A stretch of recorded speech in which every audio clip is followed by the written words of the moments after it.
bah, du coup, on va prendre le sujet 1. Donc, le sujet 1, c'était sur le confinement. Tu peux nous développer un peu, du coup, l'interrogation du sujet, Simon? Bah, du coup, ce que beaucoup de gens se demandent, c'est est-ce qu'en allant faire du coup, les courses à deux, on risque de prendre une amende?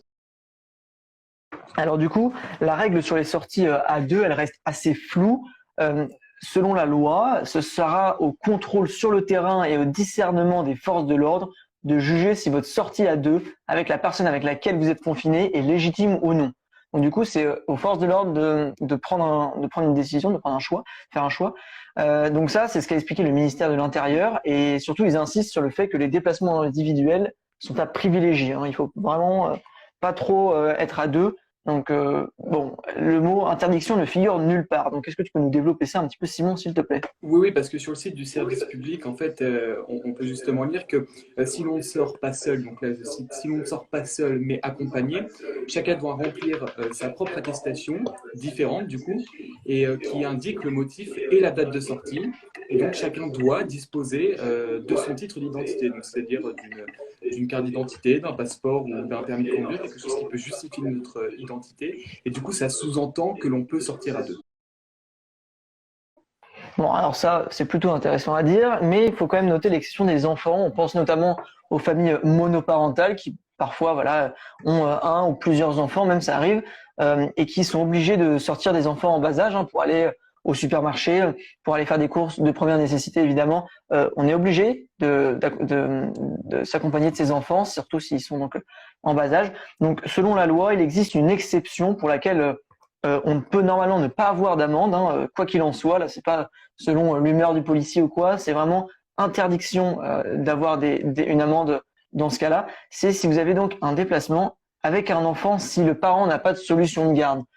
Effectivement, en ce moment, c'est compliqué d'avoir une solution de garde. Il y a très peu de babysitters ou de nourrices, comme on appelle ça. Et après, c'est vrai que sur les réseaux sociaux, on a vu quelques signalements donc de parents qui s'étaient vus interdire l'entrée d'un supermarché avec leurs enfants. Donc c'est quelque chose d'assez impressionnant, surtout que quand on voit des super grandes files d'attente avant les supermarchés, bon, on s'imagine déjà que ça doit être un peu compliqué à faire ça.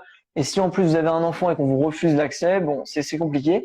Alors du coup, il y a l'association des défenseurs des droits, donc c'est une association nationale, c'est une autorité administrative indépendante mais financée par l'État, qui a rappelé qu'un tel excès de zèle était interdit, hein. Dans un communiqué, ils disent, vas-y Simon, je te laisse lire Oui. le communiqué. Effectivement, du coup, là, c'est le défenseur des droits, du coup, qui, dans un communiqué, a dit que les magasins d'alimentation ne peuvent pas interdire leur accès aux personnes accompagnées d'un enfant et ni leur demander de laisser leur enfant à l'entrée du magasin. Ça, c'est interdit. Et puis, ils poursuivent en disant que c'est d'un vigile. Bon, alors du coup, il y a peut-être des gens qui vont se poser la question sur euh, qu'est-ce que sont les défenseurs des droits. Donc voilà, je le rappelle, je l'ai un petit peu expliqué juste avant. C'est une autorité du coup administrative, indépendante, créée par la révision constitutionnelle du 23 juillet 2008, nommée par le président de la République pour un mandat de 6 ans. Le défenseur des droits est chargé de défendre les droits des citoyens, donc non seulement face aux administrations, mais il dispose également des prérogatives particulières en matière de promotion des droits de l'enfant, de lutte contre les discriminations et du respect de la déontologie des activités de sécurité. Donc, bon, on va s'arrêter là sur le confinement parce que c'est quand même un sujet que je pense vous maîtrisez à peu près tous. Nous, notre but, c'est quand même d'essayer de vous apprendre des choses. Euh, Aujourd'hui, on va essayer de parler d'autres choses, mais avant de changer de sujet avec Simon, on voulait quand même vous rappeler, restez chez vous, c'est important au maximum, essayez de vous faire livrer la nourriture, essayez de vous faire livrer les courses, essayez d'aller dans des drives plutôt que dans l'intérieur des supermarchés. Tout ça va bientôt changer, j'espère. Mais voilà, restez chez vous, s'il vous plaît, protégez vous les uns les autres. Et donc, on va plus parler de ça maintenant, parce que c'est donc un sujet que vous connaissez. On va parler de Tchernobyl. Alors, qu'est-ce qui s'est passé à Tchernobyl?